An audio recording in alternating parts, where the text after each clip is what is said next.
The many different police cars around the world. We got Australia rocking with the mostly white but blue checkered pattern going across, kind of giving me some Bavarian German vibes. Belgium with this cool design in the back, also a majority white. I feel like you wouldn't want a mostly white police car because wouldn't it be very easy to spot you at night? I guess that could be good or could be bad. We got Chile rocking with the green. I have no idea why. I have never once thought of the country of Chile and the color of green together. But then again, there's probably so much that goes behind this. I mean, national colors is probably not a priority when it comes to police cars. There's China with, I think, also a pretty slick design. No red, though. That's a little surprising. We've got Denmark, which, in my opinion, looks a little bit strange. There's Finland with their phone number above the wheel. Like, if you're living in the country, how do you not know the phone number? I guess for Americans, I knew it wasn't 911 in other countries, but still, that seems a little bit strange. There's the French police cars with the French flag on them. Okay, this is a pretty cool design because I can literally see the French flag on the car. There's the German police car, which there looks to be like an Autobahn drawn on it. Is this just to remind you, hey, you don't gotta go to the speed limit, but you have to adhere to other traffic laws. Here is Hungary as well with, I don't know. I feel like it's always a bad idea to put words on your car like this because what happens when you open the door? You're not gonna be able to read it. Hungary also has their own number on the car. I guess to be fair, France also has words on their doors. Finally, there's Indonesia. This looks pretty cool. It's like a Fast and Furious car. There we go. Now, there's a pretty sleek design, Japan. I love how even on the Japanese police cars, there's still English underneath the Japanese letters. Finally, there's Kuwait, which is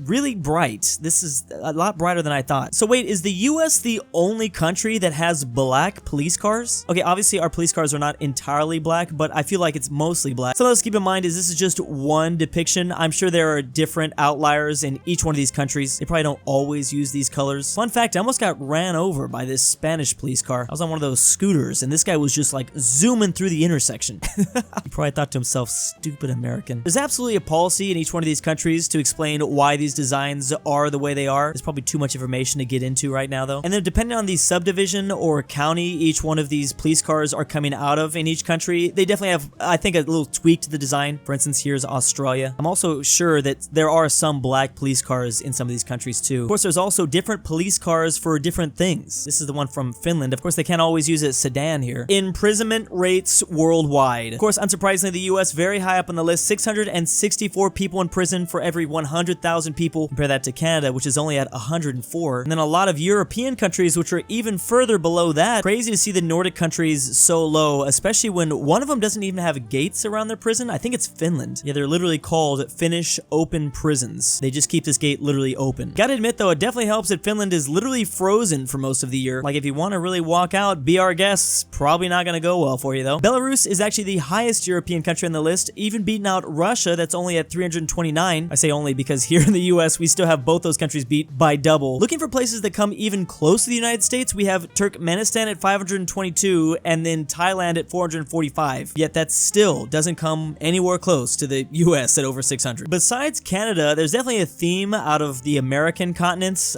We definitely just enjoy putting people in prison in general. These continents are all pretty high on the list compared to pretty much all of the others. Look at the Central African Republic at 16, only 16. Now because Australia famously started off as a prison colony for the British Empire, shouldn't they be at 100,000, 100%? The search for lithium iron phosphate 4 outside of China. China controls critical materials for lithium battery production, which impacts the EV industry. Many automakers are now turning to these new types of batteries, although China also holds control over importation of critical minerals for them. China relies heavily on imports for its mineral needs, usually from Australia and Brazil. They just have an abundance of phosphate apparently. Here's the race for world lithium production. Australia is at 47%, almost half the entire market. This seems to be one of those things that's just going to get more and more crazy as the years go on, especially with EV cars just becoming more and more popular. These new batteries are better than the comparable lithium-ion batteries and more safer for home use. The world's longest cave systems by every country. Starting off, we have Switzerland with over 125 miles in this cave system. It's actually tied with this one in Kentucky. We then have Malaysia and then the US again, this one in New Mexico. It's 138 miles. Like just 1 mile cave system is pretty pretty crazy. I can't even imagine over 100. Another American one, this one in South Dakota, then Ukraine above that. We have Mexico in this 4th place spot, over 160 miles in Tulum. Then the top 3, we have the US, South Dakota, Mexico again, also in Tulum. What are the chances of 2 giant cave systems coming so close together? I guess South Dakota also popped up on the list twice. But nothing comes close to the Mammoth Cave in Brownsville, Kentucky. Over 400 miles of caves, at least as of what we have discovered right now. I can't imagine if this list gets updated. It is obviously the longest cave system known in the world. Whose job is it to go out and just discover this whole thing? I'm assuming it's mostly been mapped out, but who knows? I've recently gotten into like weird cave diving videos, like real life cave diving. It don't look fun. But these are massive caves. I mean, I'm sure there maybe are parts where you have to like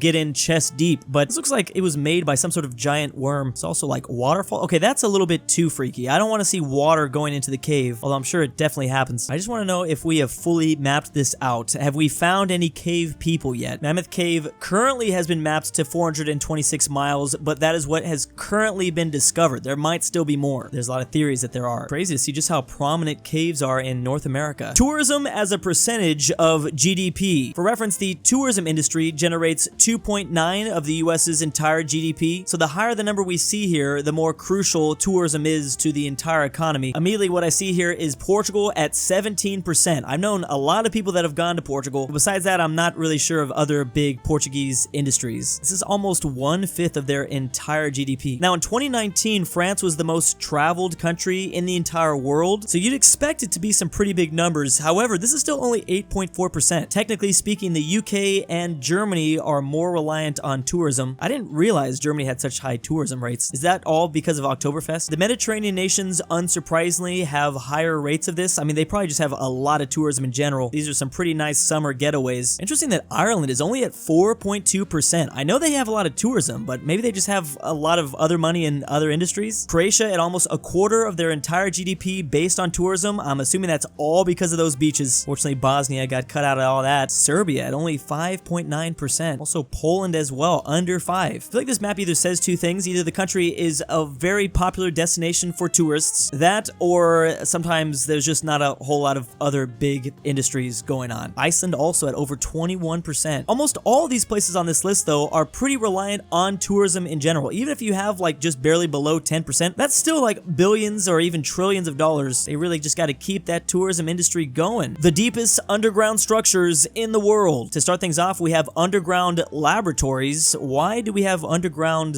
laboratories? That seems a little scary. It can be like some sort of zombie thing that happens. China's number 1, 2,400 meters underground. There's also the US, Canada, France, Russia. Deeper than laboratories, though, we have mines all coming out of the same place, South Africa. Okay, South Africa really loves these mines, I guess. For 4,000 meters deep. Then we have caves, which we were just talking about, but this is specifically referencing how deep the caves are going, not necessarily how long and how spread out they are. In this case, it's France, and then all of the other ones are in Georgia. Deepest one going 2,000 meters below. There's subway stations, which I'm now just learning New York doesn't have very deep subways, I guess. The London Underground is on the list, of course, though, at 58.5 meters below. Interesting that the deepest subway is actually in Portland, Oregon. I didn't even know Portland, Oregon had their... Wait, that's not Portland, Oregon on this map. I didn't even know they had a subway. There's the Moscow Metro, as well as the St. Petersburg Metro, but the top spot goes to North Korea because it doubles as a bomb shelter. Now that's some 4D chess right there. The deepest swimming pools, almost all coming out of Europe. Why do you want a deep swimming pool? I don't understand that. Well, it's actually not that deep, only 40 meters. Okay, I can actually see why you want deep swimming pools. The number 1, though, is 50 meters in the UK, Blue Abyss. There's the assorted deepest underground structures. Top spot is a radioactive waste storage in Germany. Actually, that's not the top spot.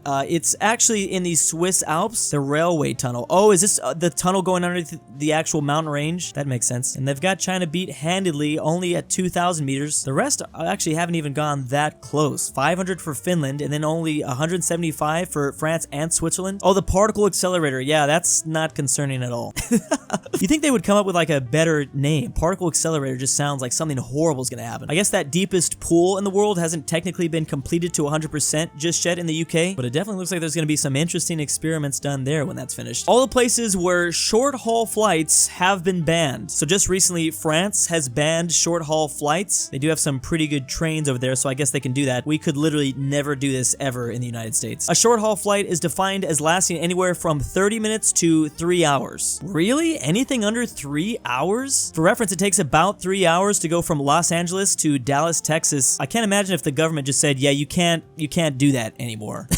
They would never do that, but it's just like, wow, I have to drive like 21 hours to get here now? That's because we don't have trains, though. I think that's the reason why. What about the micronations of like Monaco, Liechtenstein, San Marino, Vatican City? Can you do short-haul flights there? It'd be like 10-minute flights, basically. Not even. Other places that could ban short-haul flights is Spain. There's usually definitions for this, as long as the journey can be made by train under 2.5 hours, though. Oh, by 2050. That's important to remember. Estimates say that it could cut greenhouse gases by up to 2 million tons. I feel like the continent of Europe, or maybe China and Japan, could even come close to considering this because they're the only ones with like the fast enough trains. Each county where at least one U.S. president was born in. So every red dot represents at least one U.S. president was born there. Then we have the blue counties where 2 U.S. presidents were born there. And then finally, we have one on the list where there were 4 U.S. presidents born here. In Massachusetts, they've had George H.W. Bush, John F. Kennedy, John Quincy Adams, and John Adams. It actually should not be surprising at all that most of these red dots are coming from the East Coast. Remember that the U.S. started off literally looking like this, and then slowly they started their whole manifest destiny thing. Only 2 presidents were born west of the Rocky Mountains. I believe off the top of my head, this is Ronald Reagan, and then here in Hawaii, this is Obama. Obama. Oh no, that was Richard Nixon coming out of Yorba Linda. Reagan was from Illinois, but he was governor of California. I guess so was the governor, and he was born literally in a different country. So the state with the most presidents in general, though, just statewide, is actually Virginia. Again, they kind of have like a running start since Virginia was one of the first 13 colonies. Okay, now I got to run for president to put Alabama on the map.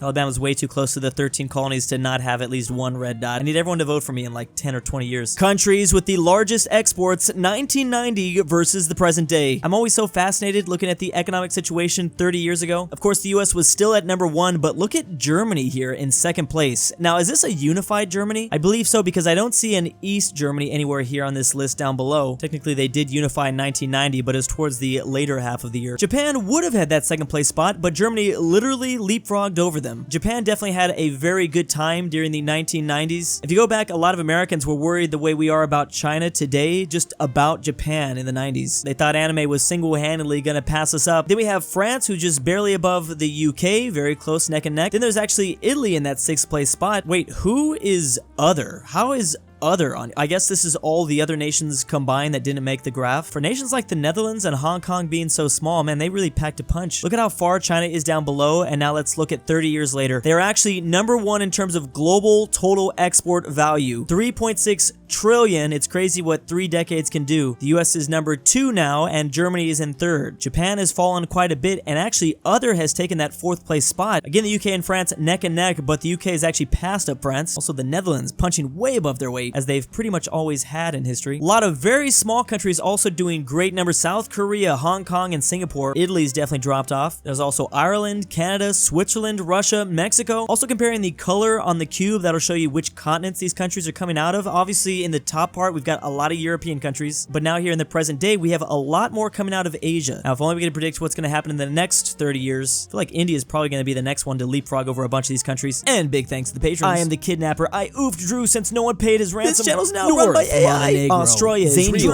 I'm Argentinian. $20 is a lot true. Asher, 200 Norway, Chester, Tiny, Reagan's A Nargin, Inquisitor, Isaiah, John Denver, KirinoIsBestGirl, the Polish-Lithuanian Commonwealth, and why am I doing this?